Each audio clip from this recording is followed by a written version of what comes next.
ಸುಮನ್ ದೆಹಲಿಯಲ್ಲಿ ವಾಸಿಸ್ತಿದ್ಲು. ಅವ್ರ ಅಪ್ಪ ಪಾನಿಪುರಿ ಅಂಗಡಿ ಹಾಕಿದ್ರು. ಅವಳು ಅವ್ರಪ್ಪನ್ಗೆ ಪಾನಿಪುರಿ ಮಾಡೋದ್ರಲ್ಲಿ ಸಹಾಯ ಮಾಡ್ತಿದ್ಲು. ಅಪ್ಪ, ಎಲ್ಲ ತಯಾರಿ ಆಯ್ತು. ಗೋಲ್ಗಪ್ಪೆಗೆ ಬೇಕಾಗಿರೋದು ಎಲ್ಲಾನು.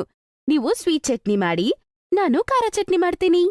ಏನಮ್ಮ ಸುಮನ್, ಎಲ್ಲ ಕೆಲ್ಸ ನೀನೇ ಮಾಡ್ಬಿಟ್ಟೆ. ನನಗಂತೂ ಏನು ಉಳಿಸ್ಲೇ ಇಲ್ಲ ನೀನು. ಹೌದು, ಮದುವೆಯಾಗಿ ಹೋದ್ನಂತ್ರ ಮತ್ತೆ ನಾನು ಏನ್ ಮಾಡ್ಲಿ ಅಂತ ಹೇಳಿ ನೀನು. ನಿನ್ನ ನಾವು ಮಿಸ್ ಮಾಡ್ಕೊಡ್ತೀವಿ. ಅರೇ ಸಾಕುರಿ ಸುಮನ್, ನೀನಾದ್ರೂ ಅವ್ರಿಗೆ ಏನಾದ್ರೂ ಹೇಳಮ್ಮ.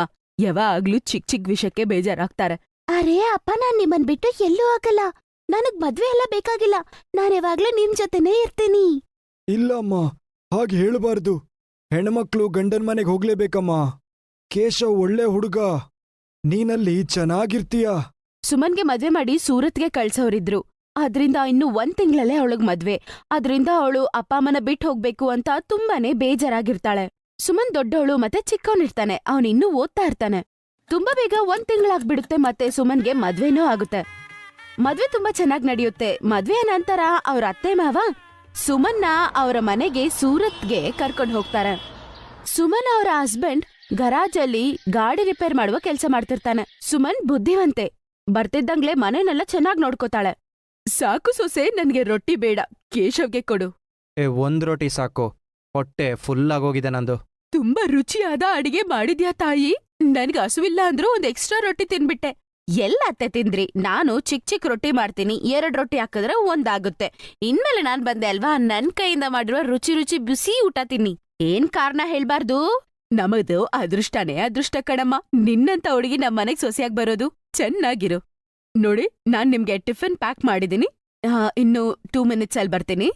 ಹಾ ಸರಿ, ನಾನು ಬೈಕು ತೆಗಿತೀನಿ ಹೊರಗಡೆ. ಅತ್ತೆ, ಬೇರೆ ಏನಾದ್ರೂ ತಗೊಂಡ್ ಬರ್ಬೇಕಾ? ಎಲ್ಲ ಇದ್ರಲ್ಲಿ ಬರ್ದಿದೀನಿ ಅಷ್ಟೇ ಅಮ್ಮ. ಮತ್ತೆ ನಿನ್ಗೇನಾದ್ರೂ ಬೇಕಂದ್ರೆ ನೀನ್ ತಗೋ. ಸರಿ ಅತ್ತೆ, ನಾನ್ ಬೇಗ ಬರ್ತೀನಿ. ಸುಮನ್ ಕೇಶವ್ ಜೊತೆ ಬೈಕಲ್ಲಿ ಮಾರ್ಕೆಟ್ಗೆ ಹೋಗ್ತಾಳೆ. ಸುಮನ್, ಕೇಳ್ ನೀನು, ಗರಾಜಿಗೆ ನಾನು ಮತ್ತೋಗ್ತೀನಿ. ಸಾಮಾನೆಲ್ಲ ತಕೊಂಡು ಮನೆಗೆ ಹೇಗೋಗ್ತೀಯಾ? ರೀ, ನೀವ್ ಬೇಜಾರ್ ಮಾಡ್ಕೋಬೇಡಿ, ನಾನು ಆಟೋಲ್ ಹೋಗ್ತೀನಿ. ಕೇಶವ್ ಸುಮನ್ನ ಮಾರ್ಕೆಟಲ್ಲಿ ಬಿಟ್ಟು ಅಲ್ಲಿಂದ ಹೊರಡ್ತಾನೆ.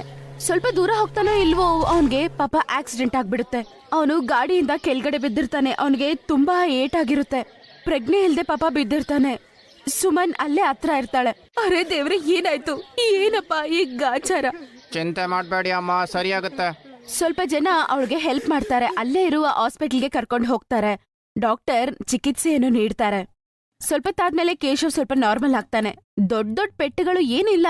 ಕೇಶವ್ ಕಾಲಿನ ಬೋನ್ ಮಾತ್ರ ಮುರಿದಿತ್ತು. 2 ದಿನದ ನಂತರ ಅವನ್ಗೆ ಲೀವ್ ಸಿಗುತ್ತೆ.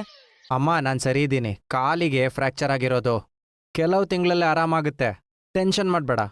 ಅಯ್ಯೋ ತಾಯಿ ಅಲ್ಲ ಮಗನೇ, ನನ್ ಮಗುಗೆ ಏನಾದ್ರೂ ಆದ್ರೆ ತಾಯಿ ಕೈಯಲ್ಲಿ ತಡ್ಕೊಳಕ್ಕಾಗತ್ತಾ? ನೋಡಿದ್ರೆ ನಿನ್ ಕಾಲ್ ನೋಡು, ಎಷ್ಟು ದೊಡ್ಡ ಪೆಟ್ಟಾಗಿದೆ ಅಂತ.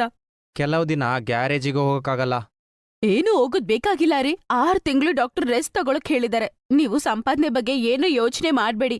ನಾನೇನಾದ್ರೂ ವರ್ಕ್ ಮಾಡೋದು ಶುರು ಮಾಡ್ತೀನಿ, ನೀವ್ ಬೇಜಾರ್ ಮಾಡ್ಕೋಬೇಡಿ. ಅಷ್ಟ್ರಲ್ಲಿ ಸುಮನ್ ಅವ್ರ ಅಪ್ಪ ಅಮ್ಮ ಬರ್ತಾರೆ. ಸುಮನ್ ಕಾಲ್ ಮಾಡಿ ಅಪ್ಪ ಅಮ್ಮನ್ಗೆ ಕೇಶವ್ಗೆ ಆಕ್ಸಿಡೆಂಟ್ ಆಗಿರೋ ವಿಷಯ ಹೇಳ್ತಾರೆ. ಅವ್ರ ಕೈಯಲ್ಲಿ ಅಲ್ಲಿ ಇರಕ್ಕಾಗೋದಿಲ್ಲ. ಅಳಿ ಅಂದ್ರೆ ಕೆಲ್ಸದ ಬಗ್ಗೆ ಚಿಂತೆ ಮಾಡ್ಬೇಡಿ. ಸುಮನ್ ನನ್ನಿಂದ ಚಾಟ್ ಮಾಡೋದ್ ಕಲ್ತಿಯಾಳೆ. ಮಗಳೇ, ಸೂರತ್ತಲ್ಲಿ ನೀನು ದೆಲ್ಲಿಯ ಗೋಲ್ಗಪ್ಪೆ ಸ್ಟಾರ್ಟ್ ಮಾಡು. ಒಳ್ಳೆ ಡಿಮಾಂಡ್ ಇದೆ. ಸ್ವಲ್ಪ ದಿನ ಇಲ್ಲಿ ನಿಲ್ತೀನಿ. ಕೆಲ್ಸ ಸೆಟ್ ಆದ ನಂತರ ನೀನ್ ನೋಡ್ಕೋ ಇದನ್ನ. ಅಪ್ಪ, ಇದು ಚೆನ್ನಾಗೇ ಇರುತ್ತೆ. ದೆಹಲಿಯಲ್ಲಿ ಮಾಡಿರುವ ಗೋಲ್ಗಪ್ಪೆ ಇಲ್ಲಿ ಯಾರು ಮಾರೋದಿಲ್ಲ. ಅದು ಅಲ್ದೆ ಜನರಿಗೆ ಅದು ತುಂಬಾನೇ ಇಷ್ಟ ಆಗತ್ತೆ. ಅದ್ರಿಂದ ನಾನು... ಕೇಶವ್ ಮಗನೇ, ನೀನು ಏನು ಯೋಚನೆ ಮಾಡ್ಬೇಡ. ನಿಮ್ ಮಾವ ಮತ್ತೆ ನಾನು ಸ್ವಲ್ಪ ದಿನ ಇಲ್ಲೇ ಇರ್ತೀವಿ. ಥ್ಯಾಂಕ್ ಯು ಮಾವ. ತುಂಬಾ ಹೆಲ್ಪ್ ಮಾಡ್ತಿದ್ದೀರಾ ನೀವು. ಇಂತಹ ಸೊಸೆ, ಇಂತಹ ಸಂಬಂಧ ಯಾರಿಗೂ ಸಿಗಲ್ಲ ಗೊತ್ತಾರಿ. ಸುಮನ್ ಅವ್ರ ಅತ್ತೆಗೆ ಆನಂದ ಬಾಷ್ಪೆ ಬಂದ್ಬಿಡುತ್ತೆ. ಮತ್ತೆ ಕೇಶವ್ಗೆ ಕೂಡ ಅವ್ರ ಅತ್ತೆ ಮಾವ ಬಂದಿದ್ದಕ್ಕೆ ಸ್ವಲ್ಪ ಧೈರ್ಯ ಅನ್ಸುತ್ತೆ. ಆ ಮಗಳು ಮಾತ್ರ ಅಪ್ಪನ್ ಜೊತೆ ಸೇರ್ಕೊಂಡು ಗೋಲ್ಗಪ್ಪೆ ಸ್ಟಾಲ್ ಅನ್ನು ಹಾಕ್ತಾಳೆ. ಅದ್ರ ಮೇಲೆ ದೆಲ್ಲಿವಾಲಾ ಗೋಲ್ಗಪ್ಪೆ ಅಂತ ಬರ್ದಿರುತ್ತೆ. ಸೂರತ್ನಲ್ಲಿ ಎಲ್ಲರಿಗೂ ಗೋಲ್ಗಪ್ಪೆ ಅಂದ್ರೆ ತುಂಬಾ ಇಷ್ಟ. ಅದರಿಂದ ಅಲ್ಲಿಗೆ ಗ್ರಾಹಕರು ಜಾಸ್ತಿ ಬರ್ತಿದ್ರು. ಅದು ಮಾತ್ರ ಅಲ್ಲದೆ ಅವರು ತುಂಬಾ ಸೂಪರ್ ಆಗಿ ಮಾಡ್ತಿದ್ರು. ಅವರು ತುಂಬಾ ರುಚಿಕರವಾದ ಗೋಲ್ಗಪ್ಪೆ ಮಾಡ್ತಿದ್ರು. ಮಗಳೇ, ನೀನಿನ್ನು ಒಬ್ಳೆ ಇಲ್ಲಿ ಕೆಲ್ಸನ ಮ್ಯಾನೇಜ್ ಮಾಡ್ಬೋದು ಅಂತ ಕಾಣಿಸುತ್ತೆ. ನಾವು ಹೊರಡ್ತೀವಿನ್ನು. ಸೂರಜ್ ಕೂಡ ಅತ್ತೆ ಮನೆಯಲ್ಲೇ ಇದಾನ್ ಕಣೆ. ಅಲ್ಲಿಂದ ಅವನು ಕಾಲ್ ಮಾಡ್ತಿದ್ದ, ಬೋರ್ ಆಗ್ತಾ ಇದೆ ಅಂತ. ಅಪ್ಪ, ನೀವು ಸೂರತಲ್ಲೇ ಇದ್ರೆ ಹೆಂಗೆ? ನೀವು ಡೆಲ್ಲಿಗೆ ಹೋಗ್ಬೇಕಲ್ಲ. ಅಲ್ಲಿ ನಿಮ್ ಕೆಲ್ಸ ಹಂಗೆ ಬಿದ್ದಿದೆ ಅಂತ ಅನ್ಸುತ್ತೆ. ಕ್ಲೋಸ್ ಮಾಡಿದಿರೋ ಶಾಪ್ನ ಬೇರೆ. ಒಂದ್ಸಲ ಹೋಗಿ ನೋಡ್ಕೊಂಡ್ ಬನ್ನಿ. ಅವ್ರ ಅಪ್ಪ ಅಮ್ಮ ಊರಿಗೆ ಬಂದು ತುಂಬಾ ದಿನ ಆಗಿತ್ತು. ಅದಕ್ಕೆ ಅವರು ಡೆಲ್ಲಿಗೆ ವಾಪಸ್ ಹೋಗ್ಬಿಡ್ತಾರೆ. ಅದರಿಂದ ಸುಮನ್ ಮಾತ್ರ ಒಬ್ಳೇ ಪಾನಿಪುರಿ ಅಂಗಡಿ ಹಾಕ್ಬೇಕಾಗಿತ್ತು. ದಿನ ಬೆಳಗ್ಗೆ ಎದ್ದು ಅವಳು ಪಾನಿಪುರಿ ಮಾಡಿ ಸಾಯಂಕಾಲ ಆಗೋವಾಗ ಅಂಗಡಿ ಹಾಕ್ತಿದ್ಲು. ಏನಾದ್ರೂ ಹೇಳಕ್ಕ, ನೀನ್ ಮಾಡೋ ತರ ಗೋಲ್ಗಪ್ಪೆ ಯಾರು ಮಾಡಕ್ಕಾಗಲ್ಲ. ನಾವ್ ಯಾವಾಗ್ಲೂ ನಿಮ್ಮ ಹತ್ರನೇ ಬಂದ್ ತಿಂತೀವಿ. ಇನ್ನು ನಮ್ ಫ್ರೆಂಡ್ಸ್ ಬರೋರಿದ್ದಾರೆ. ಹಾ ಅಕ್ಕ, ಇದು ನಿಜ ಗೊತ್ತಾ? ನೀನೆಷ್ಟು ರುಚಿಕರವಾಗಿ ಮಾಡ್ತೀಯ. ಕಟ್ಟ ಮಿಟ್ಟ ನೀರಿದೆ ಅಲ್ವಾ, ಸಖತ್ತಾಗಿರುತ್ತೆ. ಆಹಾ, ನೀವ್ ಈ ತರ ನನ್ನ ಹೊಗಳ್ತಿದ್ರೆ ಇನ್ನು ಕೆಲ್ಸ ಚೆನ್ನಾಗ್ ಮಾಡಕ್ಕೆ ನನಗೆ ತುಂಬಾ ಧೈರ್ಯ ಸಿಗುತ್ತೆ. ತಗೊಳ್ಳಿ, ಫ್ರೀಯಾಗಿ 2 ಗೋಲ್ಗಪ್ಪೆ. ಸ್ವಲ್ಪ ಸ್ವಲ್ಪ ಅವಳ ಗೋಲ್ಗಪ್ಪೆನ ವ್ಯಾಪಾರ ತುಂಬಾ ಚೆನ್ನಾಗಿ ನಡೆಯಕ್ಕಾಗುತ್ತೆ. ಅದು ಮಾತ್ರ ಅಲ್ಲದೆ ಅವಳು ತುಂಬಾನೇ ಫೇಮಸ್ ಆಗ್ಬಿಡ್ತಾಳೆ. ಅವಳಿಗೆ ಮದುವೆ ಆರ್ಡರ್ಸ್ ಕೂಡ ಬರಕ್ಕೆ ಶುರು ಆಗುತ್ತೆ. ಈ ಕೆಲಸದಲ್ಲಿ ಸುಮನ್ ಅವ್ರ ಅತ್ತೆ ಕೂಡ ತುಂಬಾ ಹೆಲ್ಪ್ಫುಲ್ ಆಗಿದ್ರು. ಎಲ್ಲಾದ್ರೂ ಆರ್ಡರ್ಸ್ ಮತ್ತೆ ಪಾರ್ಟಿ ಆರ್ಡರ್ ಬಂದ್ರೆ ಸುಮನ್ ಅವರ ಅತ್ತೆ ಜೊತೆ ಹೋಗ್ತಿದ್ಲು. ಮತ್ತೆ ಅಲ್ಲಿ ಅವರ ಸ್ಟಾಲ್ ಹಾಕ್ತಿದ್ರು. ಸ್ಟಾಲ್ ಮೇಲೆ ದಿಲ್ಲಿವಾಲ ಗೋಲ್ಗಪ್ಪೆ ಅಂತ ಹಾಕಿದ್ರೆ ಸಾಕು, ಅಲ್ಲಿ ತಿನ್ನೋದಕ್ಕೆ ತುಂಬಾ ಜನ ಬಂದ್ಬಿಡ್ತಿದ್ರು. ಸುಮನ್ ತುಂಬಾ ಚೆನ್ನಾಗಿ ದುಡ್ಡು ಸಂಪಾದನೆ ಮಾಡಿರ್ತಾಳೆ. ಒಂದಿನ ಸುಮನ್ ಕೇಶವ್ ಮತ್ತೆ ಅವ್ರ ಅತ್ತೆ ಹತ್ರ ಹೇಳ್ತಾಳೆ, ರೀ, ಇವಾಗ ನೀವು ತುಂಬಾ ಆರೋಗ್ಯವಾಗಿದ್ದೀರಲ್ವಾ, ಮತ್ತೆ ನಾನೇನ್ ಹೇಳ್ಬೇಕು ಅಂತ ಅನ್ಕೊಂಡೆ ಅಂದ್ರೆ ಆ ಗ್ಯಾರೇಜ್ ಕೆಲ್ಸ ನೀವು ಬಿಡ್ಬಿಡಿ ಆಯ್ತಾ. ಮತ್ತೆ ನಾವೊಂದು ಹೊಸ ಸ್ಟಾಲ್ ಓಪನ್ ಮಾಡೋಣ. ನಾವು ಚೆನ್ನಾಗಿ ವ್ಯಾಪಾರ ಮಾಡ್ಬೋದು. ಸುಮನ್, ಇಡೀ ಜೀವನನೇ ಚೇಂಜ್ ಮಾಡ್ದೆ ನೀನು.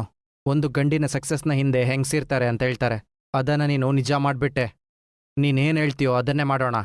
ಚೆನ್ನಾಗಿರಿ ನನ್ನ ಮಕ್ಕಳ. ಸುಮನ್ ಕಷ್ಟಪಟ್ಟಿದ್ದಿಂದ ಅವ್ರ ಲೈಫೇ ಬದ್ಲಾಗತ್ತೆ. ಅವರಿಬ್ರು ಮಾರ್ಕೆಟ್ ಅಲ್ಲಿ ಇನ್ನು ದೊಡ್ಡ ಅಂಗಡಿ ಹಾಕ್ತಾರೆ. ಅವ್ರ ಜೊತೆಗೆ ಇನ್ನು 2 ಕೆಲ್ಸದವ್ರನ್ನ ಕೂಡ ಅವ್ರು ಇಟ್ಕೊಂಡು ವ್ಯಾಪಾರ ಮಾಡಕ್ಕೆ ಶುರು ಮಾಡ್ತಾರೆ.